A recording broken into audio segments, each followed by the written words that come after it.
श्री शिवाय नमस्तुभ्यम। हम सबको पता है कि पितृपक्ष यानी कि श्राद्ध पक्ष का बहुत ही प्यारा सा महीना स्टार्ट होने वाला है और इस पूरे महीने में हम अपने पितरों को खुश कर सकते हैं, उन्हें तृप्त कर सकते हैं ताकि वो खुश रहें और हमारा परिवार हमेशा खुश रहे। तो काफ़ी लोगों ने कहा भैया वो कौन सी तिथि होगी जिस दिन से श्राद्ध पक्ष स्टार्ट होगा, कब खत्म होगा, कब से कब तक होगा, श्राद्ध पक्ष की पूजा हम कैसे करेंगे, उनकी कौन कौन सी तिथियाँ हैं, चतुर्थी, पंचमी, जिससे हम अपने पितरों को खुश कर सकते हैं, उनको हम श्राद्ध दे सकते हैं, उनको हम खुश कर सकते हैं ना। इसी की बात इस पूरी वीडियो में करेंगे। बहुत ही ध्यान से सुनिएगा, बहुत ही अच्छी अच्छी बातें इस वीडियो में आपको बताऊंगा जिससे आप अपने पितरों को खुश कर पाओ, ठीक है ना। तो पितृपक्ष का सबसे पहला जो क्वेश्चन है कि भैया कब से स्टार्ट हो रहा है, तो ये पितृपक्ष का जो महीना है वो आपका स्टार्ट हो रहा है 17 सितंबर यानी कि 17 सितंबर से आपका पितृपक्ष श्राद्ध पक्ष का महीना स्टार्ट हो जाएगा और इसकी जो अंतिम तिथि होगी, लास्ट डेट होगी श्राद्ध पक्ष की, पितृपक्ष की, वो आपकी 2 अक्टूबर यानी कि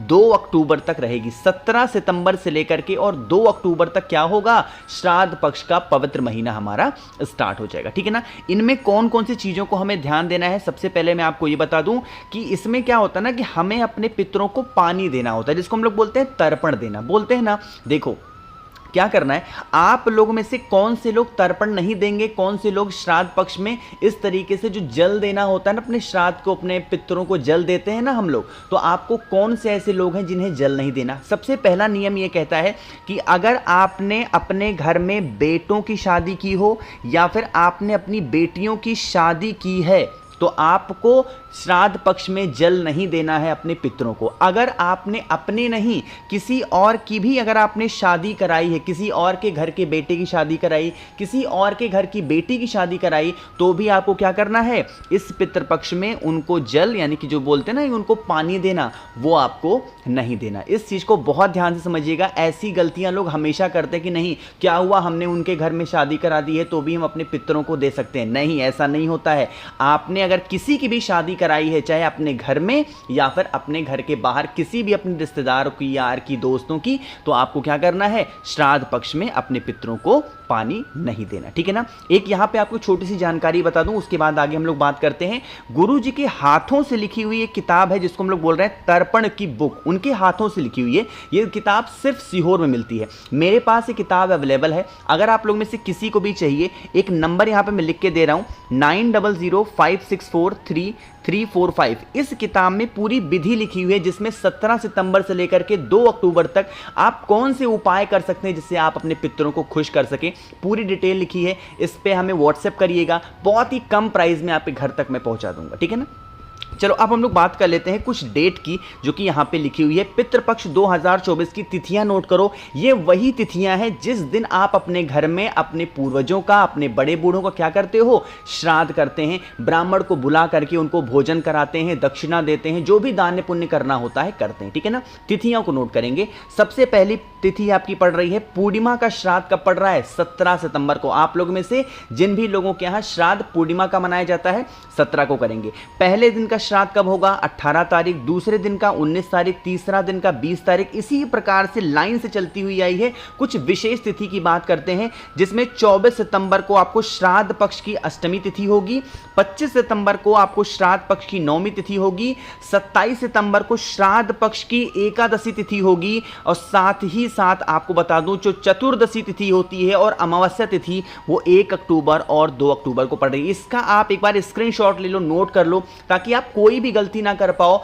और अपने पूर्वजों की, अपने बड़े बूढ़ों का जो भी आप श्राद्ध करते हो वो आपको भूले ना, वो डेट आपको याद रहे, ठीक है ना। तो आप इस तरीके से नोट कर लो, स्क्रीनशॉट ले लिया। चलो इतनी बात समझ में आ गई है। अब एक बात और बता दूं, जैसे मान लो कि आप लोग अपने जो भी पितृ होंगे उनको क्या करते हैं, पानी देते हैं। पानी देने का नियम क्या है, आपको यह पानी कब देना है, जिस टाइम पे आप स्नान करने के लिए जाएंगे, ठीक है ना। जिस टाइम पे स्नान करके बाहर निकलो, आपको अपने थाली में थोड़ा सा दूध लेना है, थोड़ा सा आपको पानी लेना है और थोड़ा सा क्या लेना है, आपको काला तिल, और काले तिल को लेकर के एक कलश में ले लो या फिर एक थाली किसी में भी लेकर के, जैसे यहाँ पे देखो हाथों में गिराया जा रहा ना, आपको भी हाथों में गिरा करके देखो। कभी भी श्राद्ध पक्ष में जब हम अपने पितरों को श्राद्ध देते हैं, पानी देते हैं, तो इधर ऐसे सामने से नहीं गिराया जाता है ना। क्या करते हैं, आपको इस अंगूठे की तरफ से क्या करना होगा, होगा, जल को प्लेट में गिराना होगा।